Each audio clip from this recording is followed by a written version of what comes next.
This Alzheimer's moment has been brought to you by Providence Sound Home Care and Hospice. I've been invited here today to talk to you a little bit about grief and the reactions surrounding changes in a loved one's behavior and personality. And normally when we think about grief, we think about it, an emotional reaction related to a death. However, grief is an emotional reactions I should say, associated with many kinds of losses. And Alzheimer's is just a great example of many, many losses over a long period of time. So the grief that a loved one experiences when their family member has Alzheimer's has a beginning, and then it has this protracted course. So it begins with a diagnosis and it continues as the disease progresses, as you are aware of.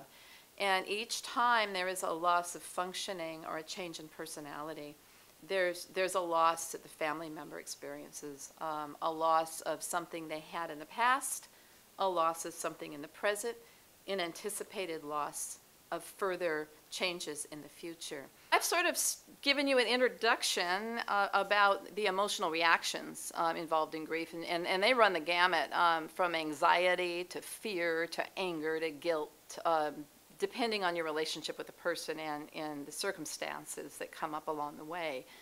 And what I'd like to talk about now is some ways to cope with those emotions and that pain. And I'm going to do that by talking about something that's right on the horizon for us all, and that's the holiday season. And you just mentioned that, and a lot of people get stressed out just thinking about it. But it is especially stressful for someone who is grieving either the death of a loved one or the chronic illness of a loved one. Because when we have the holidays approaching, we're making plans. And our plans are based on memories of what we've done in the past. And so we have these ideas and expectations, don't we, about what we're going to do. And they're based on all these memories of what we've always done. So we've always had this big party, or we've always gone shopping as a family, or we've always sent out Christmas cards, and we've always baked cookies together.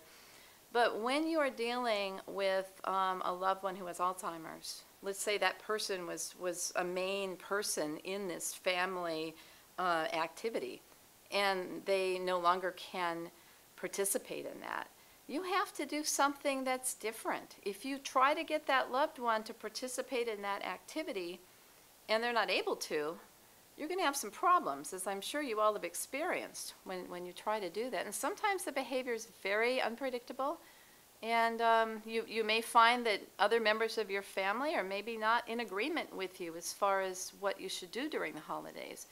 But I think it's good to have a family meeting and kind of figure out what you want to do. First of all, what can your loved one cope with, handle, tolerate as far as activity, as far as stimulation goes?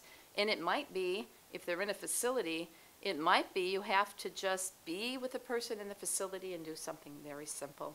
Maybe you're going to have 2 separate celebrations for the holidays, one with your family that you honor the memories that you've always done in the past, and another one in the facility with your loved one that's very simple. I think our goal in coping with holidays is we're talking about coping with the stress of holidays, and the most important thing when you're coping with stress is to realize what you're coping with. And what you're coping with lots of times is expectations that don't match the capability of your loved one. That's where I see the most stress and the most grief in people.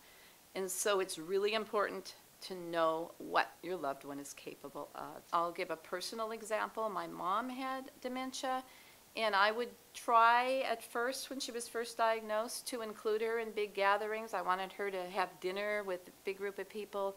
And I found it was very difficult for her. And in the end, what was most meaningful was I actually just went to where she was and sat with her, and we did something very simple. But I really had to lower my expectations or make them more reasonable. I want to remind you, you are not alone. There are some phenomenal resources out there. For example, South Sound Alzheimer's Council, Area Agency on Aging, You can also call us with questions about grief and loss and how to cope. And so I do want to thank you very much for your time, and hang in there. There's hope for coping with the holidays and coping with life with your loved one. This Alzheimer's Moment has been brought to you by Providence Sound Home Care and Hospice. For more details, contact Providence at 1-800-869-7062 or www.providence.org/Southwest-Washington. For more resources in your local area, search the web for Alzheimer's resources in your hometown.